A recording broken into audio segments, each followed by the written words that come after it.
भागवत पुराण षष्ठम स्कंद 14वां अध्याय वृत्तासुर का पूर्व चरित्र।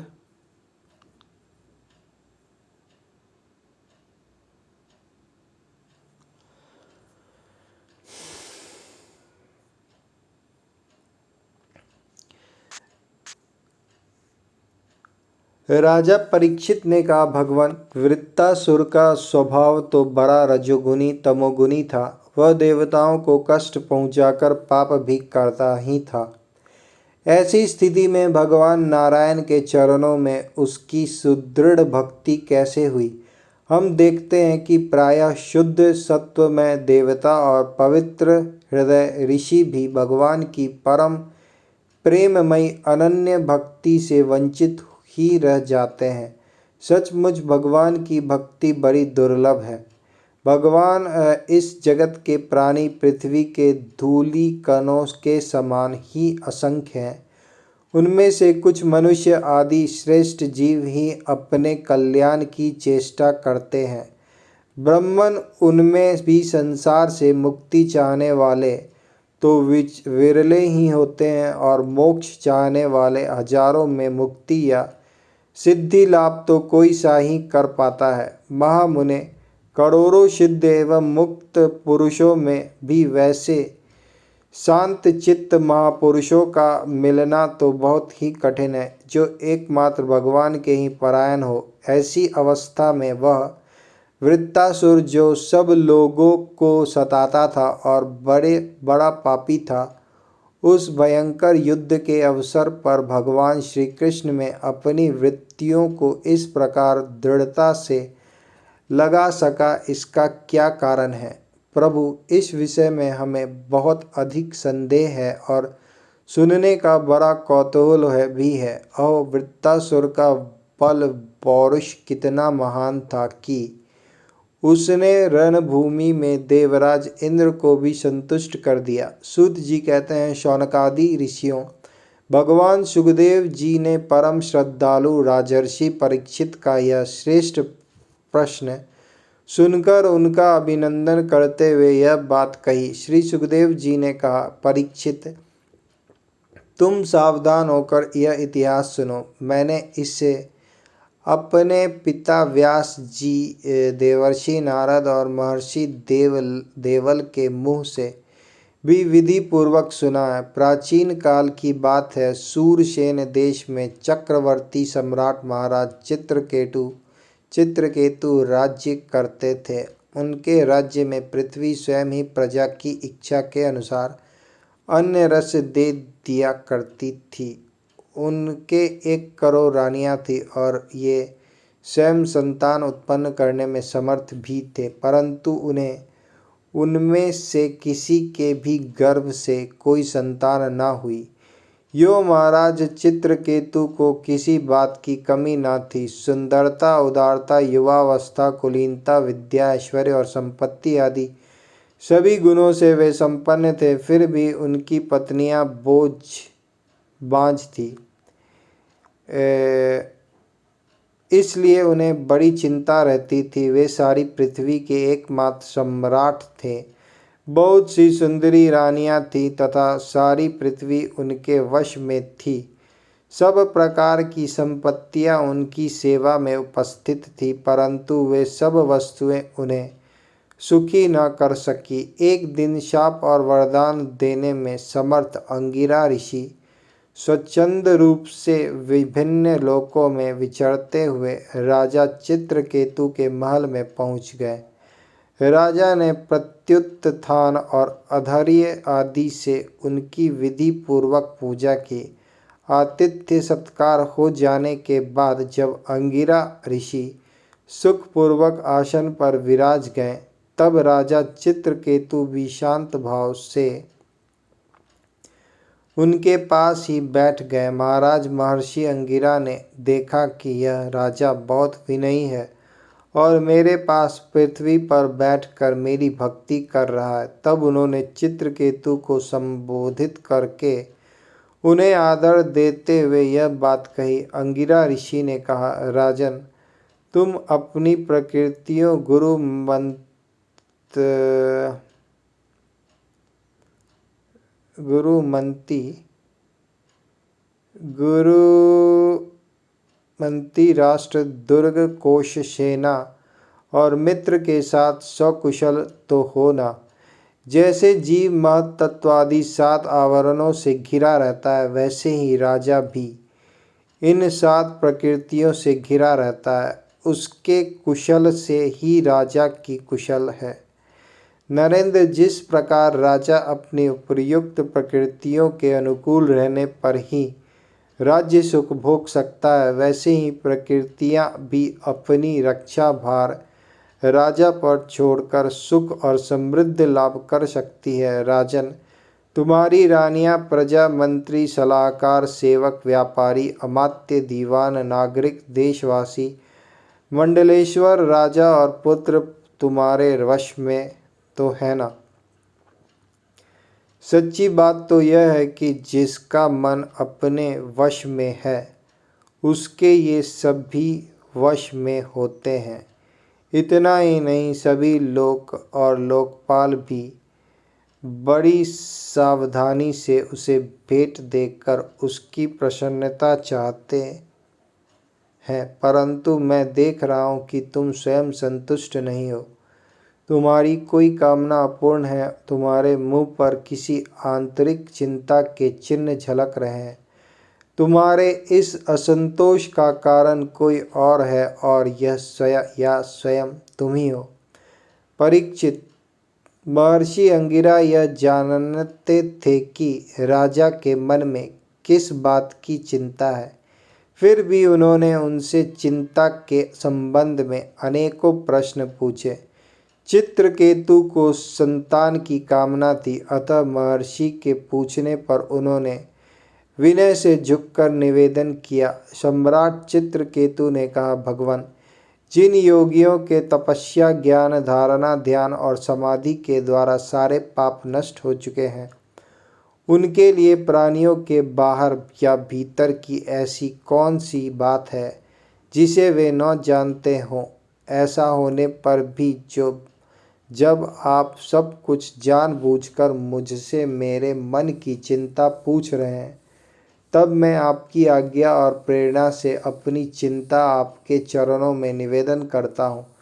मुझे पृथ्वी का साम्राज्य, ऐश्वर्य और संपत्तियाँ, जिनके लिए लोकपाल भी ललायित रहते हैं, प्राप्त है, परंतु संतान न होने के कारण मुझे इन सुख भोगों से उसी प्रकार तनिक भी शांति नहीं मिल रही, जैसे भूखे प्यासे प्राणियों को अन्य जल के सिवा दूसरे भूखों से। महाभाग्यवान महर्षि, मैं तो दुखी हूँ ही।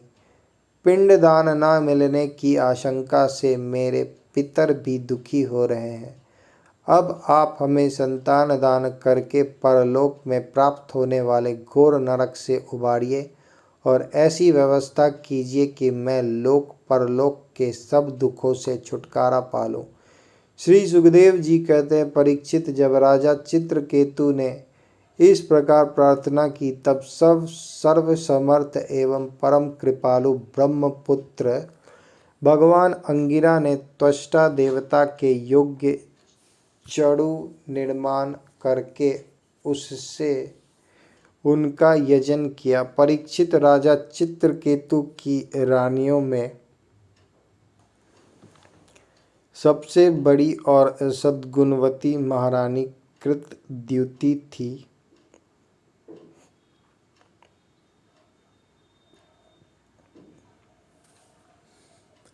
महर्षि अंगिरा ने उन्हीं को यज्ञ का अवशेष प्रसाद किया और राजा चित्रकेतु से कहा, राजन, तुम्हारी पत्नी के गर्भ से एक पुत्र होगा जो तुम्हें हर्ष और शोक दोनों ही देगा। यों कहकर अंगिरा ऋषि चले गए। उस यज्ञावेश प्रसाद के खाने से ही महारानी कृतद्युति ने महाराज चित्रकेतु के द्वारा गर्भ धारण किया। जैसे कृतिका ने अपने गर्भ में अग्नि कुमार को धारण किया था, राजन, सूरसेन देश के राजा चित्रकेतु के तेज से कृतद्युति का गर्भ शुक्ल पक्ष के चंद्रमा के समान दिनों दिन क्रमशः बढ़ने लगा। तदंतर समय आने पर महारानी कृतद्युति के गर्भ से एक सुंदर पुत्र का जन्म हुआ। उसके जन्म का समाचार पाकर सूरसेन देश की प्रजा बहुत ही आनंदित हुई। सम्राट चित्रकेतु के आनंद का तो कहना ही क्या था। वे स्नान करके पवित्र हुए। फिर उन्होंने वस्त्राभूषणों से सुसज्जित हो ब्राह्मणों से स्वस्ति वाचन कराकर और आशीर्वाद लेकर पुत्र का जात कर्म संस्कार करवाया। उन्होंने उन ब्राह्मणों को सोना चांदी वस्त्र आभूषण गांव घोड़े हाथी और 6 अर्बूद गौएं दान की। उदार शिरोमणि राजा चित्रकेतु ने पुत्र के धन यश और आयुष की वृद्धि के लिए दूसरे लोगों को भी मुंह मांगी वस्तुएं दी। ठीक उसी प्रकार जैसे मेघ सभी जीवों का मनोरथ पूर्ण करता है। परीक्षित, जैसे यदि किसी कंगाल को बड़ी कठिनाई से कुछ धन मिल जाता है तो उसमें उसकी आसक्ति हो जाती है, वैसे ही बहुत कठिनाई से प्राप्त हुए उस पुत्र में राजर्षि चित्रकेतु का स्नेह बंधन दिनों दिन दृढ़ होने लगा। माता कृतद्युति को भी अपने पुत्र पर मोह के कारण बहुत ही स्नेह था, परंतु उनके सौत रानियों के मन में पुत्र की कामना से और भी जलन होने लगी। प्रतिदिन बालक का लाड़ प्यार कराते करते रहने के कारण सम्राट चित्रकेतु का जितना प्रेम बच्चे की मां कृतद्युति में था उतना दूसरी रानियों में न रहा। इस प्रकार एक तो वे रानियां संतान न होने के कारण ही दुखी थी, दूसरे राजा चित्रकेतु ने उनकी उपेक्षा कर दी, अतः वे डाह से अपने को धिक्कारने और मन ही मन जलने लगे। वे आपस में कहने लगी, अरे बहनों, पुत्रहीन स्त्री बहुत ही अभागिनी होती है। पुत्र वाली सौतें तो दासी के समान उसका तिरस्कार करती है, और तो और स्वयं पतिदेव ही उसे पत्नी करके नहीं मानते। सचमुच पुत्रहीन स्त्री धिक्कार के योग्य है। भला दासियों को क्या दुख है, वे तो अपनी स्वामी की सेवा करके निरंतर सम्मान पाती रहती है, परंतु हम अभागिनी तो इस समय उनसे भी गई बीती हो रही हैं और दासियों की दासी के समान बार बार तिरस्कार पा रही हैं। परीक्षित, इस प्रकार वे रानियां अपनी सौत की गोद भरी देखकर जलती रहती थी और राजा भी उनकी ओर से उदासीन हो गए थे। फलतः उनके मन में कृतद्युति के प्रति बहुत अधिक द्वेष हो गया। द्वेष के कारण रानियों की बुद्धि मारी गई, उनके चित्त में क्रूरता छा गई। उन्हें अपने पति चित्रकेतु का पुत्र स्नेह सहन न हुआ, इसलिए उन्होंने चिढ़कर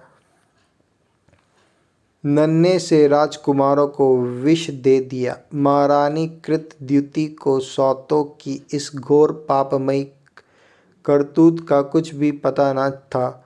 उन्होंने दूर से देखकर समझ लिया कि बच्चा सो रहा है, इसलिए वे महल में इधर उधर डोलती रही। बुद्धिमती रानी ने यह देखकर कि बच्चा बहुत देर से सो रहा है, दाएं से कहा, कल्याणी, मेरे लाल को ले आ। दाएं ने सोते हुए बालक के पास जाकर देखा कि उसके नेत्रों की पुतलियां उलट गई हैं। प्राण, इंद्रिय और जीवात्मा ने भी उसके शरीर से विदा ले ली है। यह देखते ही हाय रे, मैं मारी गई, इस प्रकार कहकर वह धरती पर गिर पड़ी। दाएं अपने दोनों हाथों से छाती पीट पीट कर बड़े आर्त स्वर में जोर जोर से रोने लगी। उसका रोना सुनकर महारानी कृतद्युति जल्दी जल्दी अपने पुत्र के शयन गृह में पहुंची और उन्होंने देखा कि मेरा छोटा सा बच्चा अकस्मात मर गया है। तब वे अत्यंत शोक के कारण मूर्छित होकर पृथ्वी पर गिर पड़ी। उनके सिर के बाल बिखर गए और शरीर पर के वस्त्र अस्त्र व्यस्त हो गए। तदंतर महारानी का रुदन सुनकर रनिवास के सभी स्त्री पुरुष वहां दौड़ आए और सहानुभूतिवश अत्यंत दुखी होकर रोने लगे। वे हत्यारी रानियां भी वहां आकर झूठ मूठ रोने का ढोंग करने लगी। जब राजा चित्रकेतु को पता लगा कि मेरे पुत्र की अकारण मृत्यु हो गई है, तब अत्यंत स्नेह के कारण शोक के आवेग से उनकी आंखों के सामने अंधेरा छा गया। वे धीरे धीरे अपने मंत्रियों और ब्राह्मणों के साथ मार्ग में गिरते पड़ते मृत बालक के पास पहुँचे और मूर्छित होकर उसके पैरों के पास गिर पड़े। उनके केश और वस्त्र इधर उधर बिखर गए। वे लंबी लंबी सांस लेने लगे। आंसुओं की अधिकता से उनका गला रूंध गया और वे कुछ भी बोल ना सके। पति प्राणा रानीकृत द्युति अपने पति चित्रकेतु को अत्यंत शोकाकुल और इकलौते नन्हे से बच्चे को मरा हुआ देख भांति भांति से विलाप करने लगी। उनका यह दुख देखकर मंत्री आदि सभी उपस्थित मनुष्य शोकाग्रस्त हो गए। महारानी के नेत्रों से इतने आंसू बह रहे थे कि उनकी आंखों का अंजन लेकर केसर और चंदन से चर्चित वक्षस्थल को भिगोने लगे। उनके बाल बिखर रहे थे तथा उनमें गुथे हुए फूल गिर रहे थे। इस प्रकार वे पुत्र के लिए कुड़ की पक्षी के समान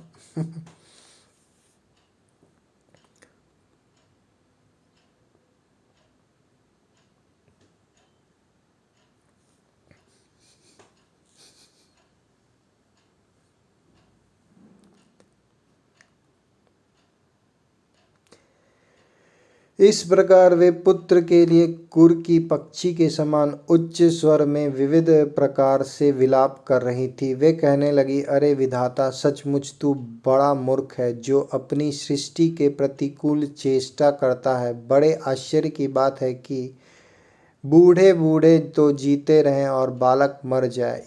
यदि वास्तव में तेरे स्वभाव में ऐसी ही विपरीतता है तब तो तू जीवों का अमर शत्रु है। यदि संसार में प्राणियों के जीवन मरण का कोई क्रम ना रहे तो वे अपने प्रारब्ध के अनुसार जन्मते मरते रहेंगे। फिर तेरी आवश्यकता ही क्या है? यदि वास्तव में तेरे स्वभाव में ऐसी ही विपरीतता है तब तो तू जीवों का अमर शत्रु है। यदि संसार में प्राणियों के जीवन मरण का कोई क्रम ना रहे तो वे अपने प्रारब्ध के अनुसार जन्मते मरते रहेंगे। फिर तेरी आवश्यकता ही क्या है? तूने संबंधियों में स्नेह बंधन तो इसलिए डाल रखा है कि वे तेरी सृष्टि को बढ़ाए, परंतु तू इस प्रकार बच्चों को मारकर अपने किए कराए पर अपने हाथों पानी फेर रहा है। फिर वे अपने मृत पुत्र की ओर देखकर कहने लगी, बेटा, मैं तुम्हारे बिना अनाथ और दीन हो रही हूँ। मुझे छोड़कर इस प्रकार चले जाना तुम्हारे लिए उचित नहीं है। तनिक आँख खोलकर देखो तो सही, तुम्हारे पिताजी तुम्हारे वियोग में कितने शोक संतप्त हो रहे हैं। बेटा, जिस घोर नरक को निसंतान पुरुष बड़ी कठिनाई से पार कर पाते हैं उसे हम तुम्हारे सहारे अनायास ही पार कर लेंगे। अरे बेटा, तुम इस यमराज के साथ दूर मत जाओ, यह तो बड़ा ही निर्दयी है। मेरे प्यारे लल्ला ओ राजकुमार, उठो बेटा, देखो तुम्हारे साथ बालक तुम्हें खेलने के लिए बुला रहे हैं। तुम्हें सोते सोते बहुत देर हो गई। अब भूख लगी होगी, उठो कुछ खा लो, और कुछ नहीं तो मेरा दूध ही पी लो और अपने स्वजन संबंधी हम लोगों का शोक दूर करो। प्यारे लाल, आज मैं तुम्हारे मुखारविंद पर वह भोली भाली मुस्कुराहट और आनंद भरी चितवन नहीं देख रही हूँ। मैं बड़ी अभागिनी हूँ। हाय हाय, अब भी मुझे तुम्हारी सुमधुर तोतली बोली नहीं सुनाई दे रही है। क्या सचमुच निठुर यमराज तुम्हें उस परलोक में ले गया जहाँ से ही फिर कोई लौट कर नहीं आता? श्री सुखदेव जी कहते हैं, परीक्षित, जब सम्राट चित्रकेतु ने देखा कि मेरी रानी अपने मृत पुत्र के लिए इस प्रकार भांति भांति से विलाप कर रही है, तब वे शोक से अत्यंत संतप्त हो फूट फूट कर रोने लगे।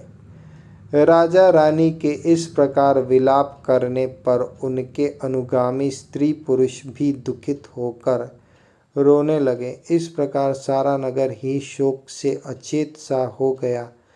राजन, महर्षि अंगिरा और देवर्षि नारद ने देखा कि राजा चित्रकेतु पुत्र शोक के कारण चेतनाहीन हो रहे हैं, यहाँ तक कि उन्हें समझाने वाला भी कोई नहीं है। तब वे दोनों वहां आए।